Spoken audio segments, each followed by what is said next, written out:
নমস্কাৰ মৰমৰ ছাত্ৰ ছাত্ৰীসকল, তোমালোকক সকলোকে মোৰ ইউটিউব চেনেলটোলৈ স্বাগতম জনাইছোঁ। আজি মই তোমালোকক পঢ়াব গৈ আছোঁ পাঠ নম্বৰ 3। পাঠ নম্বৰ 3টোৰ নাম হৈছে পৃথিৱীৰ উপৰিভাগ আৰু ইয়াৰ পৰিৱৰ্তন। ঠিক আছে, ইয়াত আমি চাম যে পৃথিৱীৰ উপৰিভাগত কি পৰিৱৰ্তন হয় আৰু কেনেদৰে পৰিৱৰ্তন হয় সেইটোই এই পাঠটোত আমি পাম। এতিয়া চোৱা, এই পাঠটোত আমি আৰু কি পাম সেই বস্তুখিনি আমাক এই বাকচটোৰ ভিতৰতে দি দিছে। শিকনৰ ফলাফল, বায়ুমণ্ডলৰ গঠন আৰু ইয়াৰ স্তৰবোৰৰ বিষয়ে ধাৰণা পাব।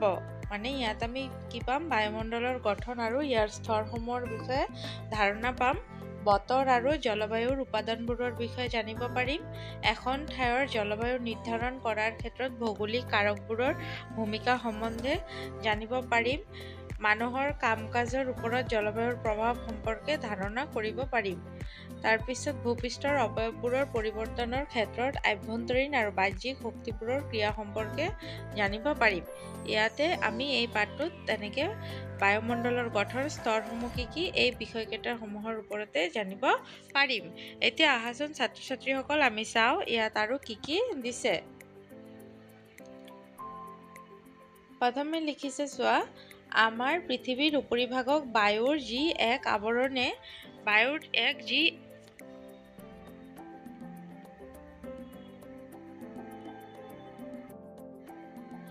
নমস্কাৰ মৰমৰ ছাত্ৰ ছাত্ৰীসকল, তোমালোকে সকলোকে মোৰ ইউটিউব চেনেলটোলৈ স্বাগতম জনাইছোঁ। আজি মই তোমালোকক পঢ়াব গৈ আছোঁ পাঠ নম্বৰ 3। পাঠ নম্বৰ 3টোৰ নাম হৈছে পৃথিৱীৰ উপৰিভাগ আৰু ইয়াৰ পৰিৱৰ্তন। এতিয়া চোৱা, আমি এই পাঠটোত কি পাম সেই বিষয়ে ইয়াতে আমাক বুজাই দিছে। তো কৈছে কি, বাকচটোত চোৱা কি দিছে। কৈছে যে বায়ুমণ্ডলৰ গঠন আৰু ইয়াৰ স্তৰবোৰৰ বিষয়ে ধাৰণা পাব। মানে আমি এই পাঠটোত কি পাম? বায়ুমণ্ডলৰ গঠন সম্পৰ্কে জানিব পাৰিম আৰু ইয়াৰ স্তৰসমূহৰ বিষয়ে জানিব পাৰিম। 2 নম্বৰ, বতৰ আৰু জলবায়ুৰ উপাদানবোৰৰ বিষয়ে জানিব পাৰিম। 3 নম্বৰ, এখন ঠাইৰ জলবায়ু নিৰ্ধাৰণ কৰাৰ ক্ষেত্ৰত ভৌগোলিক কাৰকবোৰৰ ভূমিকা সম্বন্ধে জানিব পাৰিম। তাৰপিছত মানুহৰ কাম-কাজৰ ওপৰত জলবায়ুৰ প্ৰভাৱ সম্পৰ্কে জানিব পাৰিম। ভূপৃষ্ঠৰ অৱয়ৱবোৰৰ পৰিৱৰ্তনৰ ক্ষেত্ৰত আভ্যন্তৰীণ আৰু বাহ্যিক শক্তিবোৰৰ ক্ৰিয়া সম্পৰ্কে জানিব পাৰিম। ভূপৃষ্ঠত কেনেকৈ আভ্যন্তৰীণ আৰু বাহ্যিক এই দুটা কাৰকে কেনেকৈ ক্ৰিয়া কৰে সেইটো আমি এই পাঠটোত জানিব পাৰিম। এতিয়া ছাত্ৰ ছাত্ৰীসকল, আমি অলপ পাঠটো পঢ়ি পেলাই চাম যে ইয়াত আৰু কি দিছে। কৈছে যে আমাৰ পৃথিৱীৰ উপৰিভাগক বায়ুৰ যি এক আৱৰণে আৱৰি আছে তাকে বায়ুমণ্ডল বুলি কোৱা হয়। তো তোমালোকক প্ৰশ্ন আছে, অনুশীলনী চাবা যে বায়ুমণ্ডল বুলিলে কি বুজা। পৃথিৱীত বাস কৰা সকলো জীৱেই জীয়াই থাকিবলৈ এই বায়ুমণ্ডলৰ ওপৰত নিৰ্ভৰশীল। আমাৰ সকলো মানুহ জীৱবিলাকেই জীয়াই থাকিবৰ কাৰণে কি এই বায়ুমণ্ডলৰ ওপৰতেই নিৰ্ভৰশীল। এতিয়া বায়ুমণ্ডলত কি হয়, গঠনটো কেনেকুৱা সেইটো ইয়াতে দিছে। আৰু ছাইডত চোৱা, বায়ুৰ গঠনটো কেনেকুৱা হয় সেইটো দি দিছে। এই বাকচটোতে যে দিছে, এজনী ছোৱালীয়ে যে ধৰি আছে চোৱা, যে লিখিছে নাইট্ৰজেন 78%। এতিয়া পৰীক্ষাত প্ৰশ্ন আহে যে বায়ুত নাইট্ৰজেনৰ পৰিমাণ কিমান, তেতিয়া তোমালোকে লিখিব লাগিব বায়ুত নাইট্ৰজেনৰ পৰিমাণ হৈছে 78%। নেক্সট দিছে যে কাৰ্বন ডাই অক্সাইডৰ পৰিমাণ কিমান, 0.03। নেক্সট কি আছে, আৰ্গন কিমান, 0.93%। আৰু অন্যান্য কিমান আছে, 0.04%। আৰু অক্সিজেন যিটো আমি গ্ৰহণ কৰোঁ সেইটো কি হৈছে 21%। তো বহুত সময়ত শিক্ষকসকলে তোমালোকক প্ৰশ্ন দিয়ে যে বায়ুত নাইট্ৰজেনৰ পৰিমাণ কিমান, বায়ুৰ অক্সিজেনৰ পৰিমাণ কিমান, এইবিলাক এক্সট্ৰা কুৱেশ্যন থাকে। তো সেইকাৰণে তোমালোকে শিকি ৰাখিবা যে নাইট্ৰজেন 78% আৰু অক্সিজেন 21%। নেক্সট কি কৈছে, আগৰ শ্ৰেণীত তোমালোকে পাই আহিছা যে আমি উশাহ লওঁতে যি বায়ু গ্ৰহণ কৰোঁ ই আচলতে কেইবাবিধো গেছৰ সমষ্টি। বায়ু গঠন কৰা প্ৰধান গেছ দুবিধ হ'ল নাইট্ৰজেন আৰু অক্সিজেন। তাৰমানে এই বায়ু গঠন কৰাত মূল দুটাই গেছ আছে, এটা হৈছে কি অক্সিজেন আৰু এটা হৈছে কি নাইট্ৰজেন। কাৰ্বন ডাই অক্সাইড, হিলিয়াম, আৰ্গন, অ'জন আৰু হাইড্ৰজেন গেছো বায়ুত আছে। ইয়াৰ পৰিমাণ বহুত কম, বাকীকেইটা কি বহু পৰিমাণে কম। আটাইতকৈ বেছি থকা উপাদানটো হৈছে কি নাইট্ৰজেন, তাৰপিছত কি তাৰপিছত হৈছে অক্সিজেন। এই গেছবোৰৰ উপৰিও বায়ুত ক্ষুদ্ৰ ক্ষুদ্ৰ ধূলিকণা আৰু ধোঁৱা মিহলি থাকে। কাষত দিয়া চিত্ৰখনলৈ 3.1 মন কৰাচোন। যিবিলাক গেছেৰে বায়ু গঠিত, ইয়াত সেই গেছবোৰৰ পৰিমাণ শতাংশ হিচাপে দেখুওৱা হৈছে। সকলো জীৱে শ্বাস লওঁতে অক্সিজেন গেছ গ্ৰহণ কৰে আৰু কাৰ্বন ডাই অক্সাইড গেছ এৰি দিয়ে। সেউজীয়া উদ্ভিদে খাদ্যবস্তু প্ৰস্তুত কৰোঁতে কাৰ্বন ডাই অক্সাইড গেছ ব্যৱহাৰ কৰে। এইটো কিন্তু ইম্পৰ্টেণ্ট, বুজি পাইছানে? তোমালোকক কিন্তু সুধিব পাৰে যে গছে যে খাদ্য বনায় তেতিয়া বায়ুমণ্ডলৰ পৰা কোন গেছটো গ্ৰহণ কৰে বা কোন গেছটো লয়, তেতিয়া লিখিবা কি কাৰ্বন ডাই অক্সাইড গেছ। আৰু আমি যে উশাহ নিশাহ লওঁ সেইটোত কি কৰোঁ আমি অক্সিজেন লওঁ, ঠিক আছে? আমি অক্সিজেন লওঁ, কাৰ্বন ডাই অক্সাইড আমি এৰি দিওঁ। আৰু গছে কি কৰে, গছে অক্সিজেন আমাক এৰি দিয়ে যিটো আমি গ্ৰহণ কৰোঁ, আৰু কাৰ্বন ডাই অক্সাইডটো কি কৰে শোষণ কৰি লয়। বুজি পাইছে তো? মনত ৰাখিবা সদায়, গছে কি কৰে কাৰ্বন ডাই অক্সাইড গেছ এৰি দিয়ে আৰু কাৰ্বন ডাই অক্সাইড গেছ গ্ৰহণ কৰে আৰু অক্সিজেন এৰি দিয়ে, আৰু মানুহে কি কৰে সেই অক্সিজেন গ্ৰহণ কৰে, কাৰ্বন ডাই অক্সাইড গেছ এৰি দিয়ে। খাদ্যবস্তু প্ৰস্তুত হোৱাত এই প্ৰক্ৰিয়াটোত অক্সিজেন গেছ নিৰ্গত হৈ বায়ুৰ লগত মিহলি হয়। এতিয়া চোৱা, তোমালোকক এই কিতাপতে প্ৰশ্ন দি দিছে যে বায়ুত আটাইতকৈ বেছি পৰিমাণে থকা গেছবিধৰ নাম কি? কি হ'ব? নাইট্ৰজেন। কিমান পাৰ্চেণ্টেজ? 78%। নেক্সট প্ৰশ্ন আছে, উদ্ভিদে খাদ্য প্ৰস্তুত কৰোঁতে কি গেছ ব্যৱহাৰ কৰে? তো তোমালোকে পাইছাই যে উদ্ভিদে খাদ্য প্ৰস্তুত কৰোঁতে কি গেছ ব্যৱহাৰ কৰে? কাৰ্বন ডাই অক্সাইড গেছ, ঠিক আছে? নেক্সট চোৱা কি দিছে। নেক্সট দিছে বায়ুমণ্ডলৰ স্তৰবোৰ। এতিয়া আমাৰ বায়ুমণ্ডলৰ স্তৰবোৰ কি কি কেনেকুৱা সেইটো আমি পঢ়িম। এতিয়া চোৱা, কৈছে যে তোমালোকে জানা যে পৃথিৱীৰ উপৰিভাগৰ পৰা ক্ৰমে ওপৰলৈ গোটেই বায়ুমণ্ডলক 4টা প্ৰধান ভাগত ভাগ কৰা হয়। এইবোৰ হৈছে কি ট্ৰপোস্ফিয়াৰ, ষ্ট্ৰেটোস্ফিয়াৰ, মেছস্ফিয়াৰ আৰু থাৰ্মোস্ফিয়াৰ। তো বায়ুমণ্ডলক কেইটা ভাগত ভাগ কৰে? বায়ুমণ্ডলক 4টা স্তৰত ভাগ কৰা হয়, ট্ৰপোস্ফিয়াৰ, ষ্ট্ৰেটোস্ফিয়াৰ, মেছস্ফিয়াৰ আৰু থাৰ্মোস্ফিয়াৰ। থাৰ্মোস্ফিয়াৰৰ তলৰ অংশকে কি বুলি কোৱা হয়? আয়নোস্ফিয়াৰ, আৰু ওপৰৰ অংশক কি বুলি কোৱা হয়? এক্সোস্ফিয়াৰ বুলি কোৱা হয়। এইবিলাক কিন্তু বহুত ইম্পৰ্টেণ্ট হয় দেই, ভিতৰৰ পৰা প্ৰশ্ন দিব পাৰে। নেক্সট স্তৰটো কি আহিল? ট্ৰপোস্ফিয়াৰ। এই স্তৰটো বায়ুমণ্ডলৰ আটাইতকৈ গুৰুত্বপূৰ্ণ স্তৰ, ঠিক আছে? ই গড়ে 12 কিলোমিটাৰ উচ্চতালৈ বিস্তৃত হৈ আছে। এই স্তৰটোৰ বৈশিষ্ট্য এই যে উচ্চতা বঢ়াৰ লগে লগে বায়ুৰ উত্তাপ কমি যায়। প্ৰতি কিলোমিটাৰৰ উচ্চতা 6.5 ডিগ্ৰী চেলচিয়াছ বায়ুৰ উষ্ণতা হ্ৰাস পায়। ইয়াক লেপছ হাৰ বোলে। মেঘ, বৰষুণ, কুঁৱলী আদি প্ৰায় সকলো ধৰণৰ বতৰৰ পৰিঘটনা এইটো স্তৰতে ঘটে। এতিয়া ক'ব পাৰে যে মেঘৰ সৃষ্টি বা বৰষুণৰ সৃষ্টি বা কুঁৱলীৰ সৃষ্টি কোনটো স্তৰত হয়? তেতিয়া তোমালোকে লিখিব লাগিব কি ট্ৰপোস্ফিয়াৰত হয়, ঠিক আছে? নেক্সট ইয়াত তোমালোকক বায়ুমণ্ডলৰ স্তৰসমূহ কি কৰিছে পিকচাৰো দি দিছে। নেক্সট দিছে কি মাউণ্ট এভাৰেষ্টৰ উচ্চতা 8,848 মিটাৰ। যদি তোমাৰ ঠাইখনৰ বৰ্তমান উষ্ণতা 20 ডিগ্ৰী চেলচিয়াছ হয়, মাউণ্ট এভাৰেষ্টৰ শীৰ্ষাংগ উচ্চতা লেপছ হাৰ অনুসৰি কিমান হ'ব নিৰ্ধাৰণ কৰা। নেক্সট প্ৰশ্নটো আছে কি যে ষ্ট্ৰেটোস্ফিয়াৰ। নেক্সট হৈছে কি ষ্ট্ৰেটোস্ফিয়াৰ। ষ্ট্ৰেটোস্ফিয়াৰৰ ঠিক ওপৰৰ স্তৰটো হ'ল কি ষ্ট্ৰেটোস্ফিয়াৰ। ভূপৃষ্ঠৰ পৰা ট্ৰপোস্ফিয়াৰৰ নেক্সটটো কৈছে ষ্ট্ৰেপোস্ফিয়াৰৰ, ঠিক আছে? এইটো হৈছে প্ৰথমটো হৈছে ষ্ট্ৰেপোস্ফিয়াৰ আৰু এইটো হৈছে কি ষ্ট্ৰেটোস্ফিয়াৰ। নেক্সট কি কৈছে চোৱা, কৈছে যে বতৰজনিত কাৰ্যকলাপ এই স্তৰটোতে দেখা পোৱা নাযায় বাবে উৰাজাহাজ চলাচল কৰিবৰ বাবে সুবিধাজনক। এতিয়া চোৱা কোনটো স্তৰত উৰাজাহাজ চলাচল কৰে? ছবিটো দি দিছে, ট্ৰপোস্ফিয়াৰত উৰাজাহাজৰ এটা ছবি আঁকিও দি দিছে, পেৰাচুটৰ এটা ছবি আঁকি দি দিছে। বায়ুমণ্ডলৰ এই স্তৰটোত ওজন গেছৰ এটা স্তৰ আছে।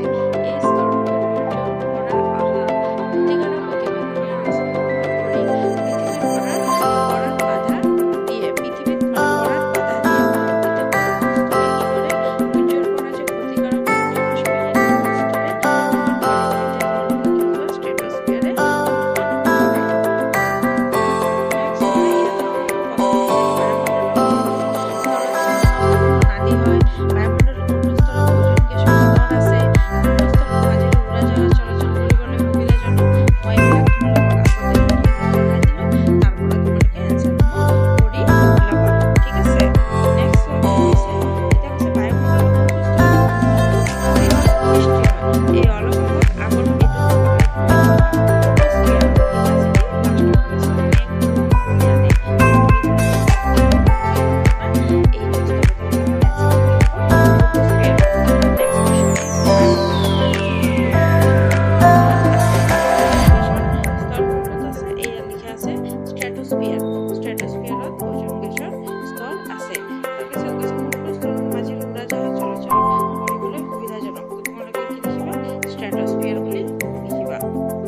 কি মেসোস্ফিয়াৰ স্ট্ৰেটোস্ফিয়াৰৰ ঠিক ওপৰৰ স্তৰটো কি বুলি কোৱা হয় মেসোস্ফিয়াৰ বুলি কোৱা হয় ই ভূপৃষ্ঠৰ পৰা প্ৰায় 80 পৰা 85 কিলোমিটাৰ উচ্চতালৈ বিস্তৃত এই স্তৰটোৰ প্ৰধান বৈশিষ্ট্য হৈছে এই যে উষ্ণতা বৃদ্ধিৰ লগে লগে বায়ুৰ উষ্ণতা হ্ৰাস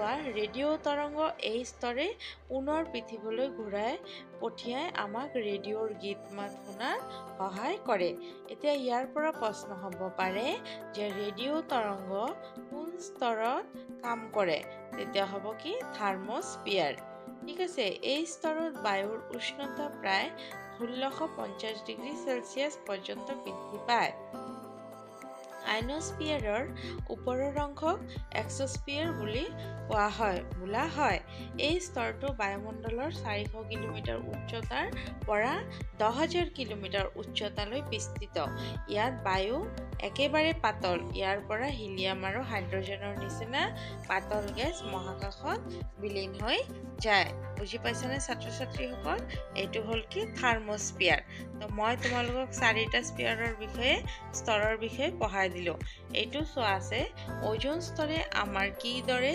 উপকাৰ সাধে স্ট্ৰেটোস্ফিয়াৰ স্তৰটোৰ বিস্তৃত কিমান বায়ুমণ্ডলৰ কোনটো স্তৰত উল্কা দেখা যায় কোনটো স্তৰে আমাক ৰেডিঅ' শুনাত সহায় কৰে নেক্সট পইণ্ট আছে কি বতৰ আৰু জলবায়ু আগৰ প্ৰশ্নবোৰ উত্তৰসমূহ তোমালোকে আগৰ কথাখিনিতে পাই যাবা মইতো কথাখিনি যেতিয়া পঢ়ি আছিলোঁ লাইনকেইটা তেতিয়াই তোমালোকক মাজে মাজে উত্তৰকেইটা কৈ গৈছোঁ তো তোমালোকে উত্তৰসমূহ ধুনীয়াকৈ নিজৰ বহীত লিখি ল'বা ঠিক আছে এতিয়া চোৱা কি আছে বতৰ আৰু জলবায়ু বায়ুমণ্ডলৰ তাপ চাপ আৰ্দ্ৰতা বতাহ বৰষুণ আদিয়ে সৃষ্টি কৰা সন্মিলিত অৱস্থাকেই এক নিৰ্দিষ্ট সময়ৰ বতৰ বুলি কোৱা হয় বতৰৰ এই উপাদানবোৰৰ তথ্য বিশ্লেষণ কৰি বতৰ বিজ্ঞান কেন্দ্ৰবোৰে বতৰৰ আগজাননী দিয়ে বাতৰি কাকত ৰেডিঅ' আৰু টেলিভিছনৰ বাতৰিত তোমালোকে এনে বতৰৰ আগজাননী শুনিছা নিশ্চয় ঠিক সেইদৰে একোটা অঞ্চলৰ ৰাজ্য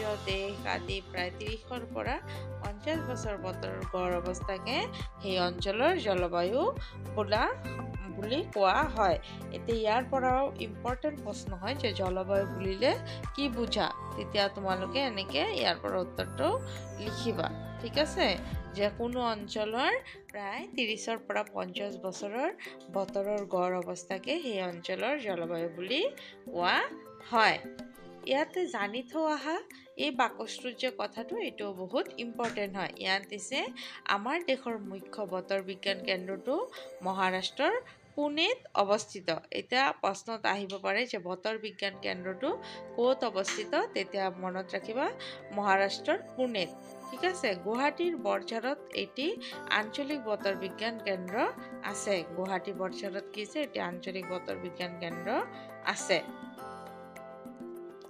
নেক্সট কি আছে চোৱা নেক্সট তোমালোকক আছে বতৰ আৰু জলবায়ুৰ কথা ভালদৰে বুজিবলৈ হ'লে আমি বায়ুমণ্ডলত থকা বতৰৰ উপাদানবোৰৰ কিছু কথা জানিব লাগিব হয়নে নাই আমাৰ বায়ুমণ্ডলৰ কথা বায়ুৰ কথাসমূহ জানিলেহে উপাদানসমূহ জানিলেহে আমি বতৰ সম্বন্ধে জানিব পাৰিম এতিয়া কি দিছে বায়ুৰ উষ্ণতা গৰম বা ঠাণ্ডাৰ পৰিমাণকে আমি উষ্ণতা বুলি কওঁ কেতিয়াবা আমাৰ গৰম লাগে কেতিয়াবা ঠাণ্ডা লাগে সেইটোই হৈছে কি বায়ুৰ উষ্ণতা তোমালোকে প্ৰতিদিনে যি উষ্ণতা অনুভৱ কৰা সেয়ে হ'ল বায়ুমণ্ডলৰ উষ্ণতা বায়ুমণ্ডলৰ উষ্ণতাৰ প্ৰধান উৎস হ'ল সূৰ্য সূৰ্যৰ ৰশ্মি ভূপৃষ্ঠত পৰাকে আতপন বোলা হয়।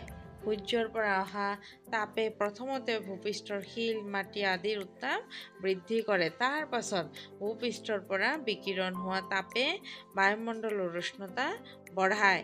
বায়ুমণ্ডলৰ একেবাৰে নিম্ন স্তৰটো যিমানেই ওপৰলৈ উঠি যোৱা হয় সিমানেই বায়ুমণ্ডলৰ উষ্ণতা কি হয় কমি যায়। মানে বায়ুমণ্ডলৰ যিমান ওপৰলৈ গৈ থাকিবা তিমানেই কি হ'ব উষ্ণতা কমি আহিব। এতিয়া এইটো উষ্ণতাটো মানে তাপটো কমি অহাৰ কাৰণটো কি? কাৰণটো হৈছে যে কাৰণ পৃথিৱীৰ গাত লাগি থকা স্তৰটোত ধূলিকণা জলীয় ভাৱ আদি বেছি পৰিমাণে থাকে আৰু সেইবোৰ তাপ গ্ৰহণ কৰা আৰু ধৰি ৰখাৰ ক্ষমতা বেছি। সেয়ে বায়ুমণ্ডলৰ তলৰ অংশৰ উষ্ণতা ওপৰৰ অংশতকৈ বেছি। বিষুৱীয় অঞ্চলত সূৰ্যৰ ৰশ্মি গোটেই বছৰ পোনে পোনে বা লম্বভাৱে পৰে বাবে সেই অঞ্চলৰ বায়ুমণ্ডলৰ উষ্ণতা সদায় বেছি। আনহাতে বিষুৱৰ পৰা দুই মেৰুৰ ফালে ক্ৰমে সূৰ্যৰ ৰশ্মি হেলনীয়া হৈ পৰে বাবে সেই অঞ্চলবোৰৰ বায়ুমণ্ডলীয় কি শীতল।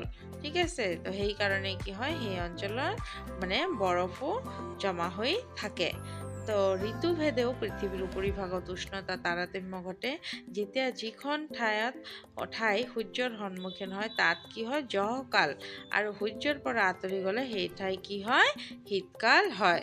বুজি পাইছেনে ছাত্ৰ ছাত্ৰীসকল কেনেকৈ কোনো অঞ্চলত ঠাণ্ডা হয় আৰু কোনো অঞ্চলত গৰম হয়তো দি দিছে। এই জানি থোৱা কথাসমূহ কিন্তু সদায় বহুত ইম্পৰ্টেণ্ট। ইয়াত কি দিছে চোৱা যে তাপৰ জোখৰ মান একক হ'ল চেলচিয়াছ। তো তোমালোকৰ প্ৰশ্ন আহিব পাৰে যে তাপ জোখা মাপৰ একক কি? তেতিয়া লিখিবা চেলচিয়াছ। এণ্ডাৰছ চেলচিয়াছ নামৰ এজন জ্যোতিষ বিজ্ঞানীয়ে AB স্কেল উদ্ভাৱন কৰে। এই স্কেলৰ 0 ডিগ্ৰী উষ্ণতাত পানী গোট মাৰে আৰু 100 ডিগ্ৰী উষ্ণতাত পানী উতলে। 100লৈ দাগ কটা থকা বাবে এই স্কেলক চেণ্টিগ্ৰেড বোলা হৈছিল। পাছলৈ বিজ্ঞানীজনৰ প্ৰতি সন্মান জনাই এই স্কেলৰ নাম চেলচিয়াছ ৰখা হয়।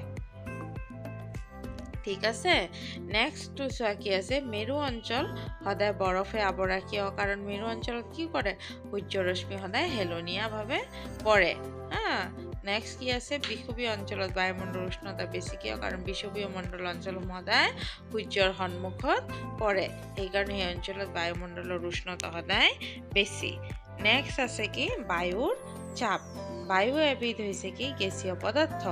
বায়ুৰ ওজন আছে আৰু সেই ওজনৰ হেঁচাকৈ আমি বায়ুৰ চাপ বুলি কওঁ। এই চাপে কোনো বস্তুৰ তল ওপৰ আৰু কাষৰ পৰা ক্ৰিয়া কৰে। বায়ুৰ চাপে কোনো ঠাইৰ বতৰ নিৰ্ণয় কৰাত গুৰুত্বপূৰ্ণ ভূমিকা লয়। ঠিক আছে, বুজি পাইছানে ছাত্ৰ ছাত্ৰীসকল? মই প্ৰতিটো পেৰেগ্ৰাফ পঢ়াই কিন্তু তোমালোকক বুজাই দিছোঁ। কাৰণ তোমালোকে পাঠটো যদি নুবুজা তেতিয়াহ'লে প্ৰশ্ন উত্তৰসমূহ তোমালোকে ভালদৰে মনত ৰাখিব নোৱাৰিবা আৰু এবাৰ পাঠটো বুজি ল'লে প্ৰশ্নটো ধুনীয়াকৈ কৰিব পাৰিবা। নেক্সট দিছে চোৱা বায়ুমণ্ডলৰ নিম্ন স্তৰটোত যিমান ওপৰলৈ যোৱা হয় বায়ুৰ চাপো কমি যায়। সমুদ্ৰ পৃষ্ঠৰ উচ্চতাত বায়ুৰ চাপ সকলোতকৈ বেছি আৰু উচ্চতা বঢ়াৰ লগে লগে চাপ কমি যায়। সেইদৰে উষ্ণতা বৃদ্ধিৰ লগে লগে বায়ুৰ চাপ কমি যায় আৰু উষ্ণতা কমি গ'লে বায়ুৰ চাপ বৃদ্ধি হয়। উদাহৰণস্বৰূপে দুই মেৰুত বায়ুৰ চাপ বেছি কাৰণ তাত বায়ু শীতল বায়ু গধুৰ, সেয়েহে নিম্নগামী হয় আৰু ই উচ্চচাপ অঞ্চলৰ সৃষ্টি কৰে। বিষুৱীয় অঞ্চলত বায়ুমণ্ডলৰ উষ্ণতা বেছি, সেইবাবে তাত সদায় বায়ুৰ নিম্নচাপৰ সৃষ্টি হয়। বেৰোমিটাৰ যন্ত্ৰৰ সহায়ত বায়ুৰ চাপ জোখা হয়। এইটো কিন্তু ভেৰি ইম্পৰ্টেণ্ট যে কোন যন্ত্ৰৰ সহায়ত বায়ুৰ চাপ জোখা হয়। তেতিয়া তোমালোকে লিখিবা বেৰোমিটাৰ যন্ত্ৰৰ সহায়ত বায়ুৰ চাপ জোখা হয়। সমান বায়ু চাপ থকা ঠাই সংযোগ কৰা ৰেখাক সমচাপ ৰেখা বোলা হয়।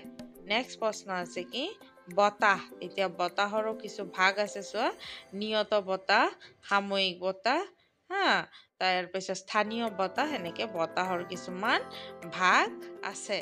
তো মই তোমালোকক এতিয়া বতাহৰ ভাগসমূহ পঢ়াই দিওঁ চোৱা। কৈছে যে পানী যেনেকৈ ওখ ঠাইৰ পৰা চাপৰ বা দ ঠাইলৈ বৈ যায় তেনেদৰে উচ্চচাপ অঞ্চলৰ পৰা বায়ু নিম্নচাপ অঞ্চললৈ গতি কৰে। বায়ুৰ এই গতিকে কি বুলি কোৱা হয়? বতাহ বুলি কোৱা হয়। এতিয়া বতাহে কোনো ঠাইৰ বতৰ নিৰ্ণয় কৰাত গুৰুত্বপূৰ্ণ ভূমিকা লয়। তো নিয়ত বতাহ কি চোৱা পৃথিৱীৰ উপৰিভাগৰ স্থায়ী উচ্চচাপ অঞ্চলৰ পৰা নিম্নচাপ অঞ্চললৈ নিয়মিত যি বতাহ বোলে তাকে নিয়ত বতাহ বোলে। বাণিজ্য বতাহ, পশ্চিমা বতাহ, মেৰু বতাহ এইবিলাক হৈছে কি নিয়ত বতাহ, যিটো প্ৰতিদিনে বৈ থাকে। ঠিক আছে। সাময়িক বতাহ কিন্তু সাময়িক বতাহ হৈছে দিনটোৰ বিভিন্ন সময়ত বতাহ বয়, সেইদৰে বছৰৰ বিভিন্ন ঋতুত বতাহ বলা দেখা যায়। এই বতাহৰ কাৰণ হ'ল বায়ুমণ্ডলত হোৱা তাপ আৰু চাপৰ তাৰতম্য। এনে তাৰতম্যৰ ফলত উচ্চচাপ অঞ্চলৰ পৰা নিম্নচাপ অঞ্চললৈ যি বতাহ বোলে তাকে সাময়িক বতাহ বোলে। জলবতাহ, স্থল বতাহ, মৌচুমী বতাহ আদি হৈছে কি সাময়িক বতাহ। নেক্সট কি আছে স্থানীয় বতাহ। স্থানীয় বতাহ কি কোনো অঞ্চলত স্থানীয় কাৰণৰ বাবে কোনো সময়ত বতাহ বোলে। উত্তৰ ভাৰতৰ লোক এনে এবিধ স্থানীয় বতাহ। এই বতাহবোৰে বিভিন্ন ঠাইৰ বতৰ নিৰ্ধাৰণ কৰে। বুজি পাইছেনে? এতিয়া আমি 3 ধৰণৰ বতাহৰ বিষয়ে পঢ়িলো। এতিয়া নেক্সট কি কৈছে চোৱা যে জানি থৈ অহা পৃথিৱীৰ কেইটামান উল্লেখযোগ্য স্থানীয় বতাহ যেনে মালৱাৰ উপকূলৰ এলিফেণ্টা, ৰকি পৰ্বতৰ চিনুক, আলপছৰ ফন আদি। উইণ্ড ভেন যন্ত্ৰৰ সহায়ত বতাহৰ সঠিক দিশ নিৰ্ণয় কৰিব পাৰি। কোন যন্ত্ৰৰ সহায়ত? উইণ্ড ভেন যন্ত্ৰৰ সহায়ত। নেক্সট আছে আৰ্দ্ৰতা আৰু অধুক্ষেপন। ঠিক আছে ছাত্ৰ ছাত্ৰীসকল, নেক্সট পইণ্ট কি আছে আৰ্দ্ৰতা আৰু অধুক্ষেপন। ইয়াত মানে বৰষুণ কেনেকৈ হয় কি সেইটো ইয়াতে দিছে।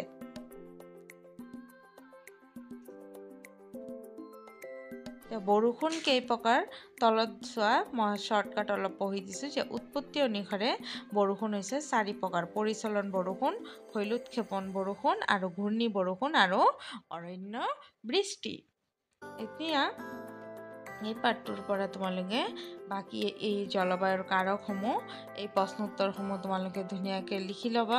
ঠিক আছে, এইটো তোমালোকে নিজৰ বহীত লিখি ল'বা আৰু মই তোমালোকক অনুশীলনীৰ প্ৰশ্ন উত্তৰসমূহ তোমালোকক লিখাই দিম।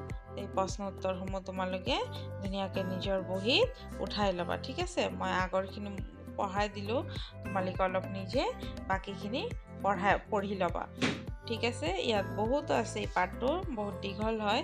সৰ্পিল গতি কি, প্লাৱনভূমি কি, বদ্বীপ কেনেকৈ সৃষ্টি হয়, এইসমূহ মই গোটেইখিনি পঢ়াই দিলে ভিডিঅ'টো বহুত লম্বা হৈ যাব, সেইকাৰণে মই আৰু নপঢ়াওঁ। আগৰখিনি মই পঢ়াই দিছোঁ। এই বতাহৰ কাৰ্যটো পঢ়ি ল'বা, কেনেকৈ এই কাঠফুলাৰ দৰে শিল সৃষ্টি হয়, এইবিলাক কৰা কিন্তু প্ৰশ্ন আছে। ঠিক আছে, মই তোমালোকক এতিয়া ধুনীয়াকৈ প্ৰশ্নৰ উত্তৰসমূহ লিখা দিছোঁ, তোমালোকে উত্তৰসমূহ নিজৰ বহীত লিখি ল'বা। আহাচোন আমি চাওঁ প্ৰশ্ন উত্তৰসমূহ কেনেকৈ লিখিব লাগিব।